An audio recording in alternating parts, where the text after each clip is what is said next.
Karil and Dingdong Dantes reunite at last on Showtime after years of silence. Matapos ang ilang taon ng katahimikan, hindi nasagot ng mga tanong at emosyonal na distansya, sa wakas ay muling nagkaharap ang dating celebrity couple na sina Karil at Dingdong Dantes.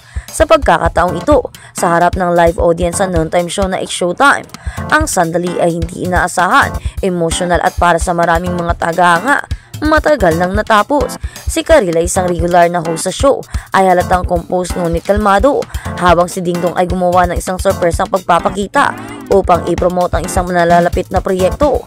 Habang umiikot ang kamera na puno ng tension ang hangin, hindi ang oray ng isinisilak dahil sa alitan, ngunit isang makapal na mga nostalgia at hindi nalutas na mga alaala.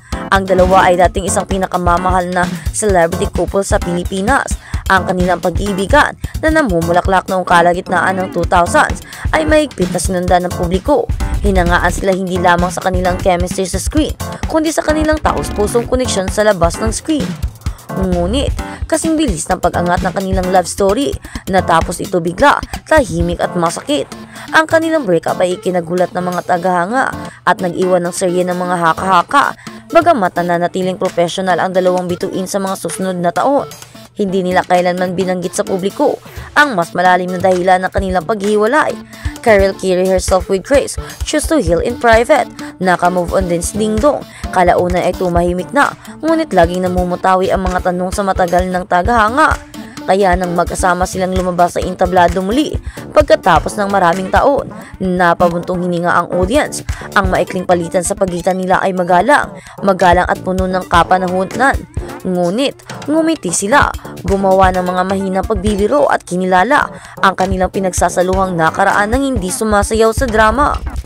Agad-agad na nagpunta sa social media ang mga manunood upang ipahayag ang kanilang pagkagulat at paghanga sa kung paano pinangangasiwaan ng dalawa ang sandali. Marami ang pumuri sa kanilang profesionalismo, habang iba ay hindi napigilang maging emotional na makitang muli ang dating pangarap ng mag-asawa sa parehong frame. Napansin ng mga eksperto sa body language ng mga banayad na palatandaan ng paggalang sa isa't isa at pagsasara. Walang pait. Dalawang tao lang na magkahiwalay na lumaki at tinanggap ang kanilang ibinabahaging kasaysayan. Walang mga ingranding pahayag o dramatikong pag-amin. Gayunpaman, ang pagiging simple ng kanilang pakikipag-ugnayan ay naging makapangyarihan. Karil, who has always been private about her past relationship, continued hosting as usual after Dingdong's segment. Gayunpaman, malinaw na naantig siya sa sandaling iyon. Nagbahagi siya ng maikling ngunit makabuluhang post pagkatapos nagpahiwatig ng kapayapaan at pagpapatawad. Para kay Dingdong, ang reunion ay parehong simboliko. Bagamat ngayon ay maligayang kasal ang pakikipagharap sa isang taong dating malaking bahagi ng kanyang buhay, ay nagbigay daan sa kanyang marahil sa isang huling sandali ng paggalang at pagkilala. Ang industriya ng libangan ng mga Pilipino na kadalasang puno ng skandalo at tunggalian ay bihirang makakita ng gayong magagandang pagtatagpo. Pinatunayan ng reunion na ito na kahit na ang mga nakaraang heartbreak ay maaaring mag-evolve sa tahimik na paggalang. Ito ay hindi tungkol sa muling pagpapasigla ng anumang romantikong bagay. Ito ay tungkol sa maturity, growth at mutual closure. Para sa taghanga, ito ay kasiyasiya hindi dahil nagdulot ito ng bagong pag-iibigan, ngunit dahil pinarangalan nito ang nakaraan ng may dignidad. Sa pagtatapos ng episode, magkahiwalay na nagpunta ang dalawang bituin, ngunit may ang maikling reunion ay nag-iwan ng pangmatagalang epekto sa mga manunood sa isang industriya kung saan ang emosyon ay kadalasang pinalalaki. Ang sandaling ito ay namumukuntangi sa pagiging tunay nito. Minsan, ang pagpapagaling ay hindi nangangailangan ng mga salita, kailangan lang ng ito ng presensya.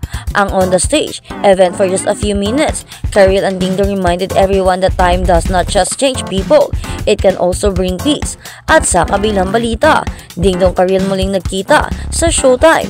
Hirit ng fans, awkward and fairness. Marami ang natuwan at na-excite sa muling pagkikita ng dating magjowang sina Dingdong Dantes at Karil sa episode ngayong araw ng Showtime. Hot topic ngayon ng netizens sa social media ang guesting ng kapuso primetime king sa naturang noontime show kasama sina Charo Santos para sa promo ng kanilang pelikula, at ito ang unang pagkakataon na nagsama sa Showtime sina Dingdong at Karil, kaya naman feeling happy ang kanilang mga taga-suporta. naglaro sina Dong at Charo sa Kidzona, segment na kapuso at kapamilya noong time show, habang nanonood naman sa kanila sina Karil at Vice. Comment nga ng mga netizens, the world is healing, na talaga dahil pinatunayan ng ex-celebrity couple na wala ng issue sa pagitan nilang dalawa matapos ang controversial na hiwalayan nila noong 2008. Hindi man kita sa kamera o hindi man nakita sa kamera kung nag-uusap o nagbabatian ang dalawa, pero feeling ng mga manonood ay okay na okay sina Dingdong at Karil. Sabi ng isang netizens, after all these years, finally Karil and Dingdong are seen on the same screen again. Sorry, at this age kinikilig pa rin ako sa kanilang dalawa. Kung matatandaan noong 2023, iniintriga ang pag-absent ni Karil sa isang episode ng Showtime na bumisita sa programa si Dingdong kasama ang wifey niyang si Marian Rivera para mag-promote ng pelikula nilang Rewind. Talagang inaabangan ng madlang people ang inaasahang pagkikita sana ni na Karil, Dingdong at Marian, pero hindi nga ito nangyari. Ayon kay Karil, may sakit siya nung araw na iyon, at iyon na nga, matatanda ang 3 years ding tumagal ang relasyon ni na Karil at Dingdong hanggang sa mahighiwalay silang dalawa. Ngunit sa kasalukuyan pareho ng masaya sa piling ng kanilang mag-asawa or asawa, sina Dong at Karil. Narito naman ang mga reaksyon ng madlang people sa muling pag-cross ng landas ni na Dingdong at Karil. First time ulit makita si Dingdong at Karil sa TV. Thank God no issue na both side. Si Karil hindi makatingin, sumusulyap. Awkward galawan ni Karil. Halata, Karil ang Dingdong ano yan, parang di mapakali. The moment na realize kung paano si Karil ngayon habang guest si Dingdong, ako ang unang kinakabahan at ninervyos. Hoy, haha, ako yung na-awkward kay Dingdong at Karil. Indeed, as Dingdong Dantes and Karil had met each other for the first time again face-to-face truly, the world is actually healing.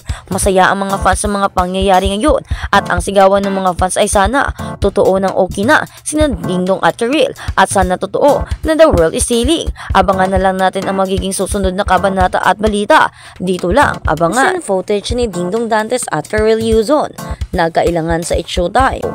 Kumakalat ngayon ang isang unseen clip mula sa It's Showtime na tampok sina Dingdong Dantes at dating nobya niyang si Karil Yuzon.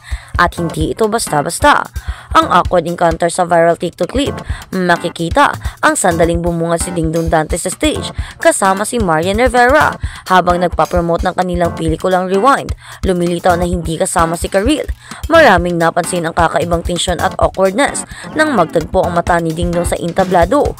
Ayon sa explanation mula kay Karil mismo, dahil nagkasakit daw siya kaya hindi nakapasok sa guesting at pinili niyang iwasan ang posibleng tensyon, ngunit marami ang hindi naniwala.